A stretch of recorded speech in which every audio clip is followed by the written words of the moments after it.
કેટલી કદી કેરી છે જુઓ તમે।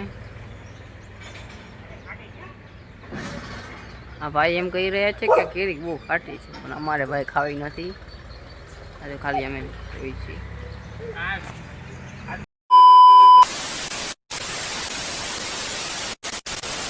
હેલો ગાઈસ, મારા બ્લોગમાં તમારું હાર્દિક સ્વાગત છે। આજે આપણે આવી ગયા હતા માનવ રેસિડેન્સીમાં, કેમ કે ત્યાં બે સાઈડ ચાલી રહી છે ને આ છે આપણા કાકાનું, એટલે આપણે અહીંયા આવી ગયા હતા। હું તમને આ માનવ રેસિડેન્સી પહેલાં ઓફિસ દેખાડીશ, પછી બધું માનવ રેસિડેન્સીનું કામ ને બધું દેખાડીશ। મારા બ્લોગમાં એન્ડ સુધી બન્યા રહો। આ છે માનવ રેસિડેન્સીની ઓફિસ।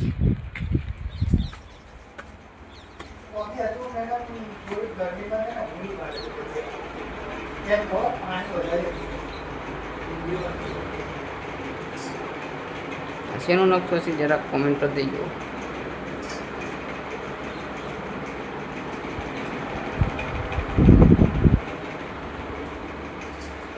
આ ભાઈ અહીંયા ભજીયા બનાવી રહ્યા છે।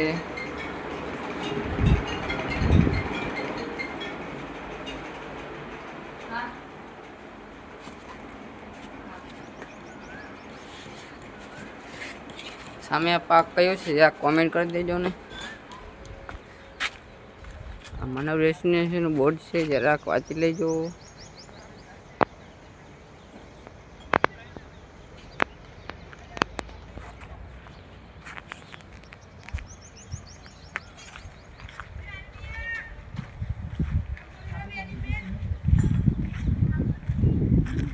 હવે આપણે જવાનું છે ટ્રેક્ટર મૂકવા, કેમ કે ટ્રેક્ટર આપણું છે પણ પાછળ ટાંકો રહ્યો આપણો નથી।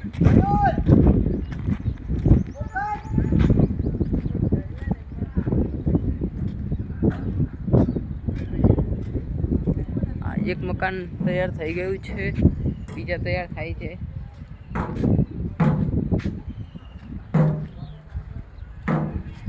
આનો સ્લેબ ભરાઈ ગયો છે, આનો સ્લેબ બાકી છે। હવે આનો સ્લેબનું કામ ચાલુ થશે।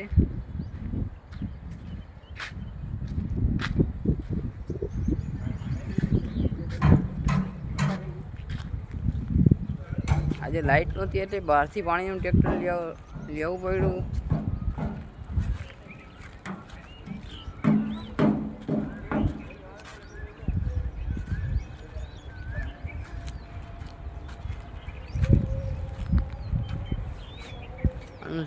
સ્લેબ ભરાઈ ગયો ને આ કાકા ફિનિશિંગ કરી રહ્યા છે।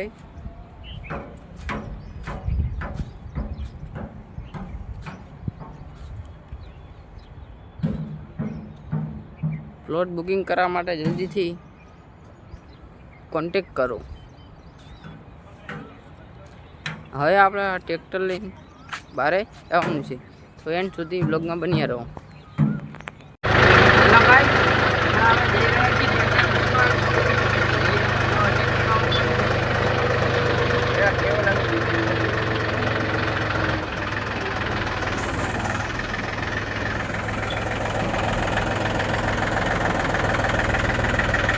ટ્રેક્ટર ઉભું રહી ગયું છે, કેમ કે આમાં આ ભાઈને જવું હતું અને રસ્તો નાનો છે એટલે આ ટેન્કર પણ અમે જોડી દીધું છે પાછળ। ટ્રેક્ટરનો અવાજ આવે એટલે મારો અવાજ આવતો નહીં હોય પૂરો।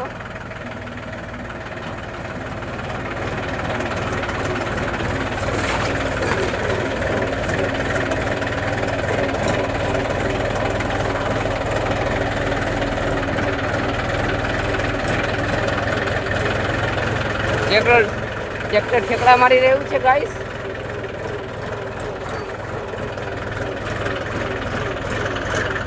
ગાઈસ આજુબાજુ ખેતર જ છે બધી બાજુ જ।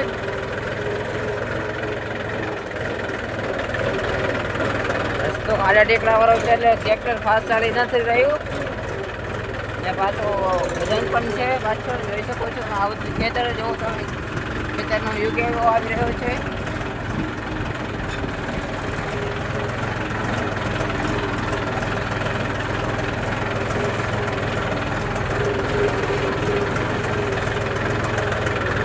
આજે એવું લાગી રહ્યું છે કે આજે ભીડ નહીં રહી શકે, કેમ કે આજે રોદા પણ એટલા બધા આવી રહ્યા છે અને રસ્તો પણ નાનો છે।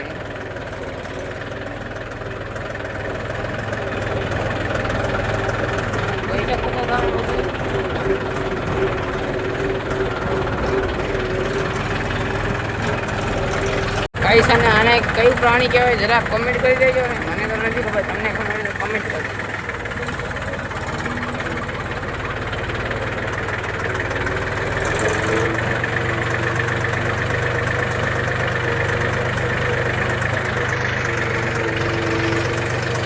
હેલો ગાઈસ, આ તળાવ પણ આવી ગયું છે, જોઈ શકો છો.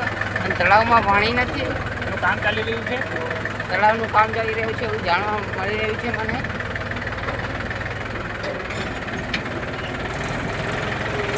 તળાવ બહુ મોટું છે અને પાણી નથી એટલા માટે ના કામ છે. હવે ટ્રેક્ટર સ્પીડ પકડી રહ્યું છે કેમ કે રસ્તો આવી ગયો છે પ્રોપર.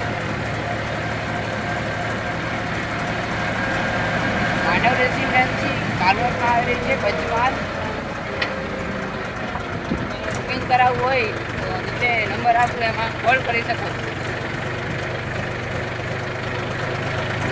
અહીંયા બધી રેસિડેન્સી વધારે માત્રામાં જોવા મળે છે.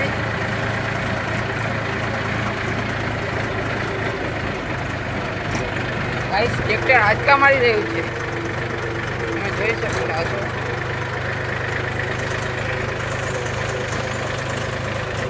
ગાઈસ, ત્યાં ટ્રેક્ટર દેવાનું છે ને અમે પહોંચી ગયા છીએ. જો આ ભાઈ ટ્રેક્ટરની ચડી ગયા છે ને જોઈ રહ્યા છે. આંબો છે, આમાં કેરી પણ આવી ગઈ છે, જોઈ શકો છો. તમને તો ઝૂમ કરીને દેખાડું. આ કૂતરું રહ્યું છે. નાની આજુબાજુ બધી બાજુ ખેતર જ છે. કેટલી કદી કેરી છે જુઓ તમે. આ ભાઈ એમ કહી રહ્યા છે કે કેરી બહુ ખાટી છે, પણ અમારે ભાઈ ખાવી નથી. આજે ખાલી અમે જોઈ છીએ. ગાઈસ, ટ્રેક્ટર મુકાયા એ ભાઈ આપી દીધી કેરી. આ કેરીનો આંબો બહુ મોટો છે, કેરી પણ વધારે છે, કૂતરો પણ છે. આ કેરીનો માલિક છે, ચોથા ધોરણ. अभी मैं गाली नहीं दे सकता. नहीं, गाली नहीं देना. फैमिली देखती है, वरना मैं ऐसे गाली दूं, ऐसे गाली दूं ना, जिंदगी भर याद रखेगी. ભાઈ ટ્રેક્ટર લઈને ગયા નથી, આવ્યા નહીં. પછી ભાઈનો ફોન આવ્યો કે તમે જાઓ, મારું બાઇક લઈને ઘરે. પછી હું તમને ટ્રેક્ટર આપી દઈશ. એનું ભાઈ કઈ ભયંકર છે, તમે જોઈ શકો છો. તમને હું એની બાઇક પણ દેખાડીશ. અને સુમસામ રસ્તો છે, મને વીક પણ લાગી રહી છે.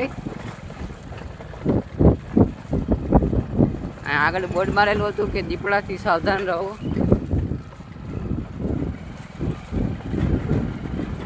જે કોઈ લોકો આ રાત્રે આ રસ્તા પર આવતા હોય તો આવે નહીં, મારી નમ્ર વિનંતી છે તમને.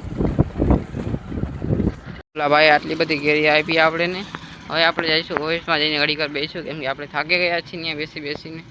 આજનો વિડીયો આ ખતમ કરીએ અને લાઈક છે સબસ્ક્રાઈબ કરવાનું ભૂલતા નહીં.